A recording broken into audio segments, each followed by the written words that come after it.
জয় গুরু। বন্দে পুরুষোত্তমম। পরম দয়ালু শ্রীচরণে আমার শতকোটি প্রণাম। প্রণাম জানাই জগৎজননী শ্রী শ্রী বড়মার শ্রীচরণে, প্রণাম জানাই পরম পূজ্যপাদ শ্রী শ্রী বরদাস শ্রীচরণে, প্রণাম জানাই পরম পূজ্যপাদ শ্রী শ্রী আচার্য দেবের শ্রীচরণে। আপনাদের সবাইকে আমার আন্তরিক আনন্দিত জয়গুরু। সবাই খুব ভালো থাকুন, সবাই সুস্থ থাকুন, এই প্রার্থনা আমার প্রভু শ্রীচরণে।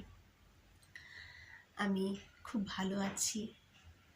আপনারা কেমন আছেন অবশ্যই আমাকে কমেন্টের মাধ্যমে জানাবেন। আর আমি যে ইষ্ট প্রসঙ্গ করছি যদি ভালো লেগে থাকে, সবার কাছে আমার অনুরোধ, প্লিজ লাইক এবং একটু কমেন্ট করবেন। না হলে আমি বুঝতে পারবো না। লাইক কমেন্ট না আসলে মনে হয় হয়তো কারো ভালো লাগছে না, আমি তাতে একটু অনুপ্রাণিত হই। এটা আমার একটা যাজন হয়, আমি যাজিত হয়ে উঠি, আরও করার ইচ্ছেটা আমার ভেতরে জেগে ওঠে। কেমন আমি আশা রাখবো আপনারা আমার পাশে থাকবেন। ঠাকুর আমাদেরকে কি দিয়ে যাননি বলেন তো? কোনো কিছুরই কিন্তু তিনি অভাব রেখে যাননি, শুধু আমাদের জানার প্রতীক্ষা। আমাদের সেগুলো জানতে হবে যে ঠাকুর আমাদের কি কি দিয়ে গেলেন। তার জন্য আমাদের বিভিন্ন বই পড়তে হবে, ইষ্ট প্রসঙ্গগুলো শুনতে হবে, তবেই কিন্তু আমরা জানবো যে আমাদের তিনি কি কি দিয়ে গেছেন, কি করতে বলেছেন, কি খেতে বলেছেন, কি লাগাতে বলেছেন, কোনটা কি, সব কিছু।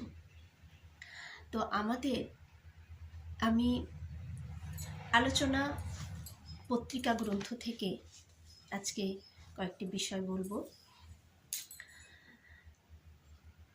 ঠাকুর আমাদের ইষ্টভীতির পরে দিলেন থানকুনি পাতা খেতে। এই থানকুনির যে কি গুণ সেটা আমরা সবাই জানি।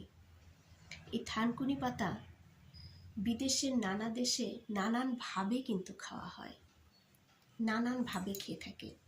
যেমন চীন দেশে এই পাতার নির্যাস বিভিন্ন রোগের কিন্তু প্রতিষেধক হিসেবে ব্যবহার হয়। নেপালে এই গাছের পাতার নির্যাস সকালবেলা খাওয়ার প্রচলন আছে। নেপালিরা 2-3 সপ্তাহ খালি পেটে এই পাতার রস গ্রহণ করে থাকে।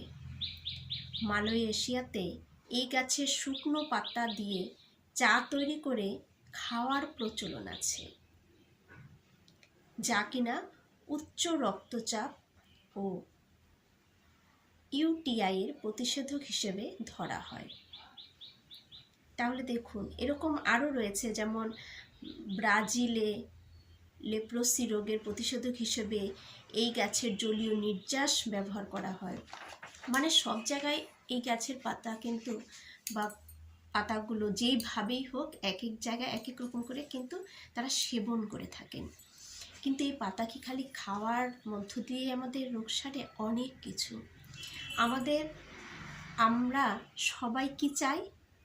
খুব সুন্দর থাকতে, আমাকে দেখতে যেন খুব ভালো লাগে, আমার স্কিন যেন চাকচিক্য থাকে, একটা তারুণ্য ভাব যেন জেগে থাকে, বয়সটা যেন আমাকে কম দেখায়। এটা কিন্তু আমরা সবাই চাই, যাতে আমাকে যা বয়স হয়েছে তার থেকে যেন একটু কমই দেখা যায়, একটু ইয়ং ইয়ং যেন লাগে। এটা কিন্তু আমরা সবাই কম বেশি সবাই কিন্তু এটার প্রতি আমাদের একটা লোভ রয়েছে। কি রয়েছে কি নেই নিশ্চয়ই রয়েছে, জানাবেন কমেন্টের মাধ্যমে। তাহলে যে ত্বকের সৌন্দর্য বৃদ্ধি পায়, থানকুনি পাতায় উপস্থিত যে amino acid, beta carotene, fatty acid এবং ফাইটোকেমিক্যাল ত্বকের ভেতরে পুষ্টির ঘাটতি দূর করায়, পাশাপাশি বলিরেখা কমাতে বিশেষ ভূমিকা পালন করে। এ তো সাংঘাতিক। আমাদের একটু বয়স হয়ে গেলেই আমাদের বলিরেখা পড়ে যায়, এই কপালের মধ্যে দাগ পড়ে যায়, চোখের নিচে দাগ পড়ে যায়, এখানে একটা দাগ পড়ে যায় না? দেখলে বয়স বয়স মনে হয়, মনটা তখন আমাদের খারাপ হয়ে যায়। তাহলে এগুলো দূর হবে একটা ছোট্ট একটা পাতার মাধ্যমে, যা ঠাকুর আমাদের প্রতিনিয়ত ইষ্টভীতির পর সেবন করতে বলেছেন। এই সেবনে আমি আমার তারুণ্যকে, আমার যৌবনকে ধরে রাখতে পারবো, ত্বকের যৌবনকে ধরে রাখতে পারবো। কত আনন্দের কথা। কিন্তু শুধু একটু খেতে হবে, একটু মনে করে আমাদের সেটাকে খেতে হবে, তাহলে বলিরেখাগুলো চলে যাবে। ফলে স্বাভাবিকভাবেই ত্বকের উজ্জ্বল্য বৃদ্ধি পায়। ফলে যখন বলিরেখাগুলো পড়বে না, তখন স্কিনটা আমার কত টান টান থাকবে। এতে কি হবে, আমাদের ত্বকের উজ্জ্বল্য বৃদ্ধি পাবে। সেই সঙ্গে কম বয়সে ত্বকের বুড়িয়ে যাওয়া সম্ভাবনাও কমে। যে কম বয়সে আমাদের ত্বকটা অনেক সময় একটা বয়স্ক বয়স্ক হয়ে যায়, সেই জিনিসটাও কিন্তু দূরে সরে যাবে এই থানকুনি পাতা খেলে। থানকুনি পাতার কত গুণ। আমি আরেকটা পদ্ধতি আপনাদের বলে দিচ্ছি, এই পদ্ধতিটাও আপনারা করুন। অ্যালোভেরা বাড়িতে আমরা গাছে লাগিয়ে রাখলে অ্যালোভেরা হবে।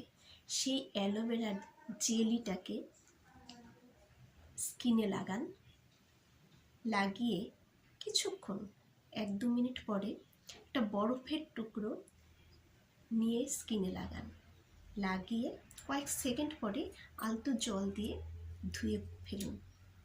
দেখুন কি সুন্দর চকচকে তকতকে স্কিনটা হবে আপনার। আপনাদের সবার মঙ্গল প্রার্থনা করি। আর অবশ্যই কিন্তু লাইক, কমেন্ট, শেয়ার করবেন। আর অবশ্যই আপনারা আরও কি কি জানতে চান, কি জানার ইচ্ছে আছে, কোনো মনে প্রশ্ন থাকলে আমাকে অবশ্যই কমেন্টে জানাবেন। সেই প্রশ্নের উত্তরগুলো আমি দিতে পারবো। আপনারা যদি চান যে কোনো প্রশ্নের উত্তরের মাধ্যমে বসার জন্য, তাহলে আমি লাইভেও আসতে রাজি রয়েছি। সবাই ভালো থাকুন, ইষ্টোচ্ছল জীবনযাপন করুন, এই প্রার্থনা আমার দয়ালু শ্রীচরণে জয় করুন। বন্দে পুরুষোত্তম।